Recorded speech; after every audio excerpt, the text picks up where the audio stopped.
আসসালামু আলাইকুম ভাই, ভালো আছেন? দেশের বাড়ি কি আপনার? কুড়িগ্রাম। খুব ভালো রোদ ভাই। দেশের বাড়ি কি আপনার? ভাই আমার দেশের বাড়ি ভাই কুড়িগ্রাম জেলার রৌমারী থানা। অনেক কষ্টে। কতটুকু ওজন? এটা সর্বনিম্ন 50 কেজি আছে। হ্যাঁ রে জান ভাই, গরমে। দাদার বাড়ি কই? দেশের বাড়ি কো? কুড়িগ্রাম জেলার রৌমারী থানা। কতটুকু ওজন? কতটুকু? 50 কেজি পার হবো।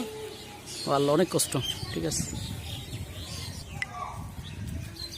প্রিয় দর্শক, এখন হচ্ছে ধানের সিজন। ধান কাটে কৃষকরা ধান ঘরে তুলতে আছে, পালা তুলতে আছে, যে মাঠে কইরা। এই যে অনেক কষ্ট এই রৌদ্রের ভিতরে। যে আসসালামু আলাইকুম দাদা, দেশের বাড়ি কি আপনার? রৌমারী। হাজিরে কত আপনাদের? 1000। জি আসসালামু আলাইকুম দাদা, ভালো আছেন?